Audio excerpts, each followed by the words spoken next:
So when I first tested this mouse, I was actually very surprised by how good it felt. Since I had already tested the 3310 sensor in the other two mice, the Rival and the Aviator 7000, I wasn't really expecting anything special. I was mainly just planning to test the shapes of these mice, but I was pleasantly surprised by how good this felt. As I continued to test them both, I definitely concluded that they weren't on par with this sensor yet, so I put them aside, but then someone else who had also tested both of these mice told me that they had the opposite experience, where they thought that this sensor felt better. So I went back and tested, and for me, this sensor definitely still feels a lot better than this one, as well as the other 3310 sensor mice that I tested, and even the 3366 mouse, that's the Logitech G502. So this sensor actually feels better than almost every mouse that I've tested other than the MLT04 mice. My theory as to why that is because they stuck with the default DPI of the sensor, which is 5,000. The Rival raised it to 6,500, and the Aviator 7000 raised it to 7,000. And the FK, I want to thank Zoe for not taking part in the ridiculous DPI war, because if you didn't know already, higher DPI does not mean better mouse.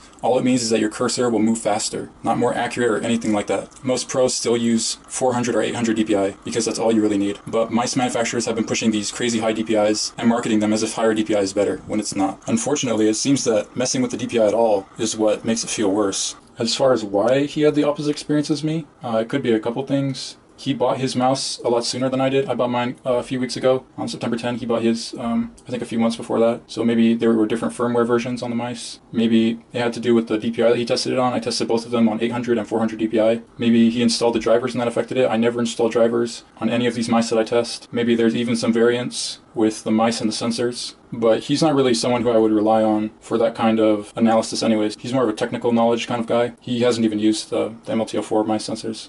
I think that these are the two best mice you can buy right now, other than an MLT04 mouse. So on both mice, at 400 or 800 DPI, they're both exactly 400 or 800 DPI. This mouse is 3 millimeters wider at this widest part compared to the FK1. For me, I actually didn't like the back of this mouse at all. I felt like there was no grip there on this part of your palm when you try to palm the mouse, especially if your hands are dry, because the coating doesn't work well with dry hands, and the shape of the mouse doesn't let you physically grip this part of the mouse with your palm. It relies solely on your skin making friction with the coating of the mouse, which is exactly what this one does with the way it slants down like that. The FK1 is better in that regard. I feel like I can kind of curve around the side of the mouse with my palm to get a good grip on it. The problem I had with this is that it's still very thin at this part. It's 5 millimeters thinner right here than on this mouse. So this still kind of cramped my hand a little bit, didn't feel very comfortable. And even in fingertip grip, it feels like it could benefit from some extra width. And if this mouse was made wider, another benefit would be that it would feel even lighter, since the weight would be more spread out. But the overall shape is very, very good. It was too small for my hand. Another thing about the shape of this mouse is that this side here, there's so much like empty space that when you try to palm the mouse here, there's so much of your hand not making contact with the mouse. So it feels very awkward. And I don't even feel like this mouse is good for any grip, because in fingertip grip, it felt like the weight was too much towards the back. When I'm in fingertip grip, I feel like it's only my pinky back here that's lifting up the whole back side of the mouse, and that's where all the weight is.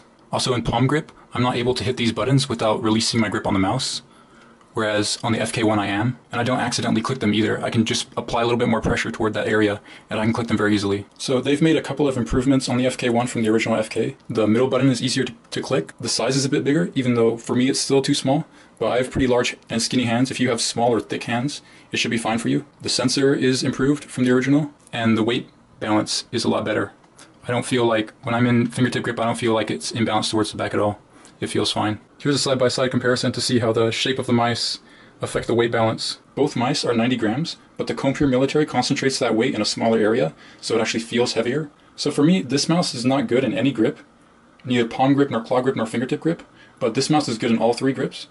I really don't see a reason for mouse manufacturers to be making all these strange shapes. All it does is limit the amount of people that can use their mouse. Whereas shapes like Razer's original mice, like the Copperhead, Crate, and Diamondback, like those shapes and this shape are perfect for all three grips, and usable by almost everyone. For the scroll wheels, they both scroll really nice. That one's a little more silent. This one's also more stiff. It's harder to click. One problem I have with these mice is that the scroll wheel is still too far back, which means that you can't scroll with your middle finger without it hindering your grip on the mouse. One problem I have with this mouse is that in fingertip grip, when I click this front button here, the back of the mouse kind of like tilts towards that. The mouse kind of tilts towards this button. It's not very obvious when being recorded, but when I'm actually using the mouse, it's very obvious and annoying for me. And it doesn't do it on the other side when I'm clicking this button. For palm grip, both mice had plenty of room at this part of the mouse for my ring finger to rest.